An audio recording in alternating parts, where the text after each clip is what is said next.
Raimundo Cruz, entrevista a... Doctor Gustavo Raimundo Cruz le saluda, le agradece que nos haya tomado la llamada. 52 ciudades del país están enlazadas en este momento a todo lo largo y ancho de la República Mexicana. Esta entrevista más tarde noche, mañana temprano, la podremos estar viendo en todo el México y en el mundo entero en el portal www.enterados.com.mx. Doctor Gustavo, muy buenas tardes, ¿cómo está usted? ¿Tengo el doctor Gustavo? A ver, ¿ahí me escucha, doctor? Sí, buenas tardes, un saludo al auditorio. Por supuesto, un saludo para usted, doctor. Le preguntaría, desde su punto de vista, ¿qué opinión le merecen los cambios que ha hecho el presidente Enrique Peña Nieto en su gabinete, usted como especialista en ciencia política del TEC de Monterrey? Bueno, pues son cambios que ya se habían comentado hacía algunos meses, de hecho, en el sentido de la necesidad que tenía el presidente de modificar su gabinete, con el objeto de darle no únicamente una nueva cara, sino también viabilidad a la segunda parte de su gobierno. Normalmente estos cambios se hacen a partir del segundo año, pues porque la primera parte del gobierno responde fundamentalmente a una alianza que lleva a los presidentes al poder y es como se explica un poco el gabinete, pero la segunda parte tiene que ver ya con la instrumentación de políticas o de propuestas planteadas por el presidente como suyas y a final de cuentas la construcción de lo que puede ser la parte más relevante de su gobierno, nada más que por el tipo de año que tuvimos, me parece, en los meses anteriores, estos cambios se dan apenas ahora, un poco antes del informe de gobierno. ¿Tardíos, doctor Gustavo, tardíos los cambios?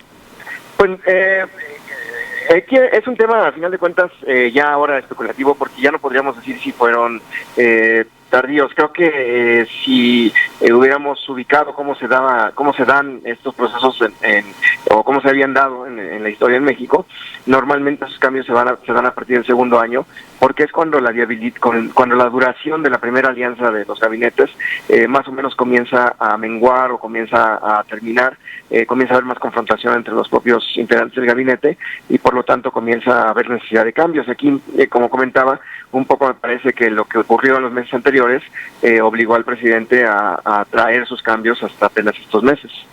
Si esto lo pudiéramos trasladar a lo que fuera un partido de fútbol, un director técnico hace sus cambios en el primer tiempo, ve cómo funciona el gabinete, ve cómo se alinearon las cosas, ahora sí que ve cómo están las condiciones allá en el campo y entonces replantea.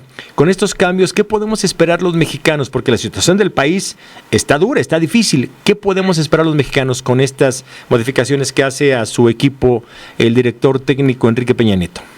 Pues lo que creo que hace en una primera instancia, creo que hace algunas cosas, pero lo primero que hace es traer o más bien mover a los políticos o a sus actores que tienen más capacidades de negociación a espacios de decisión dentro del gabinete.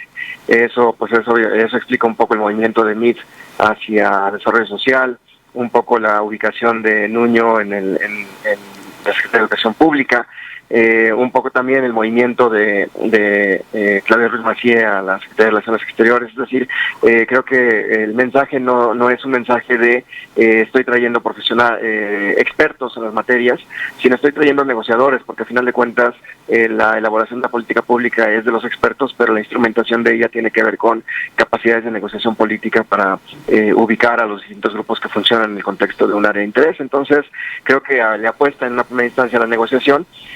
No sé si sea, a final de cuentas, una apuesta que, por un lado, los medios y por otro lado, la ciudadanía es la respuesta que hubieran esperado. Yo creo que, a final de cuentas, mucha gente habría esperado que ahora sí trajera, como se había mencionado en algún momento, a algún experto en el espacio de educación pública, como tal vez el rector de la UNAM, que se había planteado como un candidato.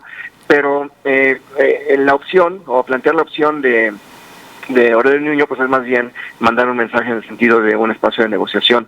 Y por otro lado, creo que hay otros movimientos que tienen que ver con, pues al final de cuentas, la nueva correlación de fuerza que se da en el contexto del gobierno y obviamente, la administración del presidente y obviamente el PRI, particularmente su presidente, pero también, por ejemplo, mover a Rosario Robles a una secretaría con menor perfil, me parece que también busca de alguna manera mantenerla y cuidarla, a pesar de todo lo que había pasado en los últimos meses, donde se había cuestionado fuertemente las estrategias de política social que se habían instrumentado. Entonces me parece que el presidente hace en estos cambios varias cosas, pero creo que sí le apuesta como mensaje más importante a espacios de negociación que me parece considerar relevantes, más que a la expertise, a llevar expertos en negociación fundamentalmente. Más que especialistas, también está preparando la antesala para posibles escenarios en el 2018, el señor Nuño y el señor Mitt, porque los pone en lugares preponderantes, sobre todo al ex canciller, que hoy va a ser el titular de Desarrollo Social. ¿Será también de alguna manera la preparación de lanzamiento para el 18? Pues creo que lo que está haciendo el presidente de alguna manera es ubicar candidatos o posibles o personajes con cierta fuerza para ver cómo evoluciona de aquí a un año, más o menos, un año y medio, y ver cómo se construye este proceso de sucesión a partir de, pues como comentábamos, un conjunto de actores que pueden ser posibles candidatos, ¿no? Por ejemplo, ante la posibilidad que ya se ha planteado, pues obviamente del secretario de Gobernación, del secretario de Hacienda, muy recientemente ya también del presidente del PRI, pues obviamente anexa dos personajes más de relevancia para hacer una especie de contrapeso y a final de cuentas él ubicarse como ese fil de la balanza que a final de cuentas puede orientar una especie de decisión. Doctor, pero, sí. Adelante.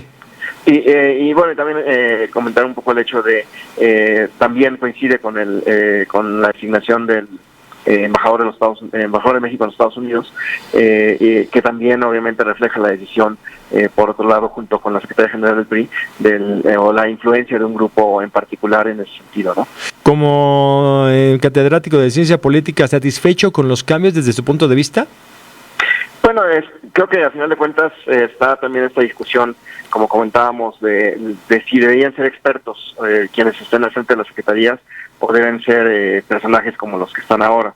Y aquí, pues me parece que de alguna manera, en el caso de desarrollo social y en el caso de educación pública, si bien es importante la capacidad de negociación para la implementación de las políticas recientes, de los cambios recientes, sí, creo que también es importante la reestructuración del fondo del objeto de estas dos secretarías, es decir, la reconstrucción de la política social y la reubicación también de la política educativa, o el reposicionamiento de la política educativa. Creo que esos son activos que el presidente debería haber ubicado en ese sentido, obviamente con personajes que le diera, cuya autoridad moral les permitiera abrir esos espacios.